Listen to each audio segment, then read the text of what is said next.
everyone, welcome to Soap by Dennis. My name is Dennis and today I'm showing you my fresh linen rose soap.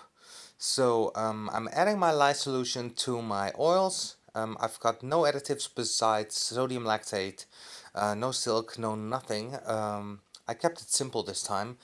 Also because the fragrance oil I'm using is called Fresh Linen by Nature's Garden, and it's supposed to thicken up a little bit or accelerate is how you say it, and I was a little bit nervous about that. So I'm lightening up my oils with some titanium dioxide since I want my pink and green colors to be a little bit more pastel-y. So I decided to just whiten up the entire batter and then separately white my white batter even whiter because I want it to be really a beautiful white color, creamy white with those two contrasting colors, the green and the pink. Now I am adding my fragrance oil and I'm adding it separately to all three colors, especially because I was so worried about the rising and acceleration. But actually, I was very surprised, and it didn't turn out to thicken up that much. So that was good. I also worked very cold. It was about 25 degrees Celsius that I soaped. My lye solution was colder than my oils. There was about 6, 7 degrees in between them, so pretty similar. Now I'm adding my pink, and as you can see, the color that went in was actually very intense pink, but because of the titanium dioxide in the batter, it turned into a beautiful pastel pink, which was just what I wanted for this soap. So now let's make my green. It's also very poppy and bright, and also again, because of the titanium dioxide, it turns out to be a very nice pastel green. And because I gelled this soap, the colors will stay pretty much the same as what you see right now on the screen. I'm just getting the last little bits out of there because I don't want to waste anything. Perfect. Now at this point, I pretty much assumed that the white batter would be really thick because that's what I read online about the fragrance oil, but I started stirring and it was perfectly fine. Everything was still very fluid and easy to work with. Yeah, I made a bit of a mess over there with my pink mica, and I'm trying to clean it up, but I'm not doing a very good job, as you can see. But I had no time to do it, so I did it afterwards. So let's pour my white batter first. I can't pour it all because I need some of it for my piping at the end. And now I'm just doing a little drop swirl, getting the colors in there, pouring just in the middle. And I don't want it all to go too deep, so I'm starting to like hold my spatula under there to keep the colors a little bit more on top. A little bit white, and it was hard to figure out how much I would need for the frosting because I had never made this type of frosting before. So I just guesstimated how much I needed. A little hanger swirl. I just made some circles in one direction, and at the very end I made one more circle in the other direction, just because yeah, you never know how it's gonna turn out. So smash it really hard, just getting all those air bubbles out. And yeah, I thought I was going to use my green for the frosting as well, but then I decided at this point that I would prefer it for the green to be an extra layer on top, so it would contrast a little bit better with my the white and pink frosting. So it was luckily there was just enough green in my measuring cup, so you could still make like cover the entire surface of the soap. I had to help a little bit with my spatula or my silicone spoon to straighten it out. Smashed it a couple of times, and yeah, it did the trick. So I just need to adjust my mold a little bit, especially when I smash it really hard. Sometimes the little dividers get a little loose, but yeah, it's no problem.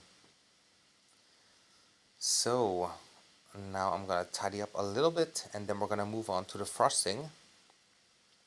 Now at this point it is starting to thicken up actually a bit faster. But it's great that it happened now and not before because I'm gonna need this to thicken up to do my frosting.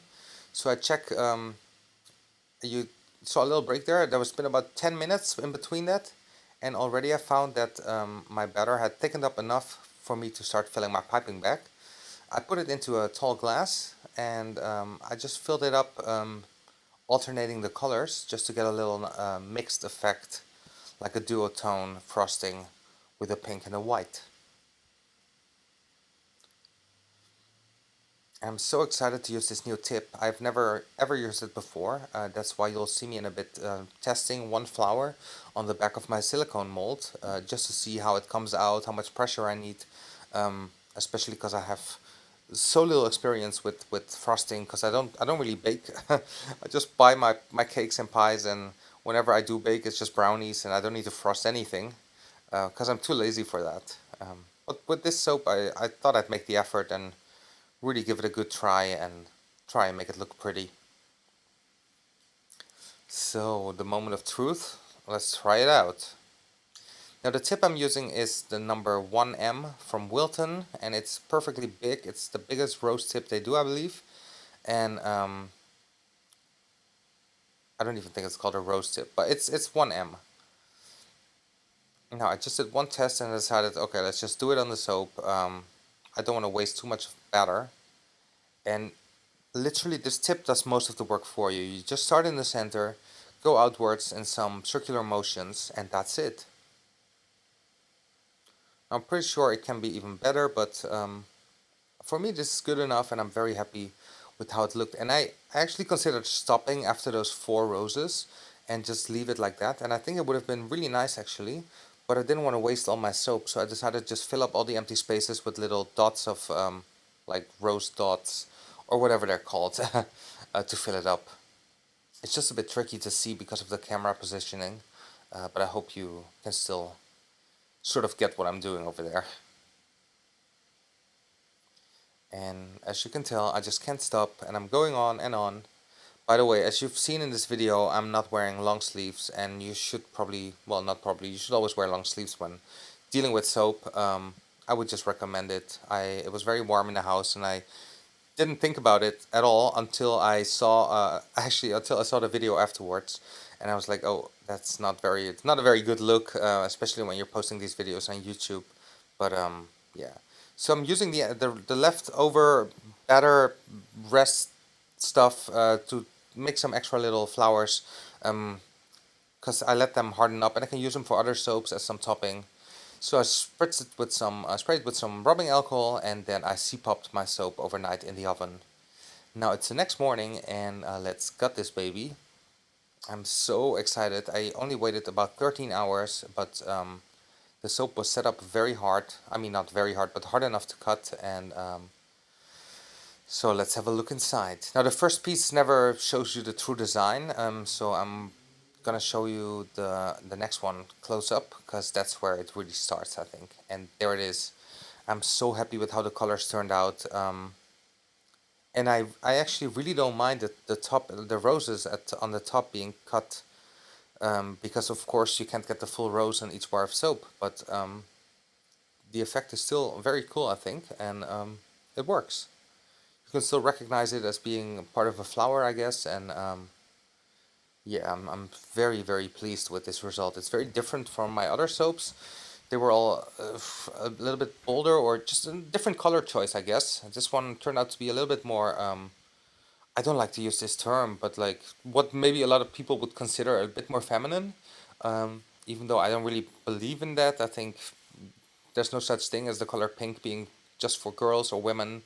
I mean, back in the olden days, is what I've read. Pink used to be the color for boys, and blue used to be a color for girls, as blue was considered a very um, yeah, a calm, peaceful color, and pink used to be more fiery, and it was used a lot more for boys. And that's the same with perfume. Like it's back in the days, perfumes used to be unisex and for everyone, and nowadays it's all floral scents are for women, and there's masculine scents, and I don't really see it that way. I think everybody should just decide what they like, and not criticize other people for the colors or scents they choose.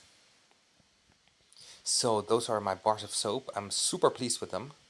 If you like my videos, please subscribe to my channel. I would really appreciate it, and give me a thumbs up so that maybe some other soapers will discover my videos as well, and I'd love to help them out. Leave me a comment if you have any questions about my soap or about how I make my soap, or if anything was unclear, if you have any suggestions or wishes about another soap that you think I should make or try. And yeah, just leave me a comment and I always try and yeah, comment back. So happy soaping and see you next time. Bye!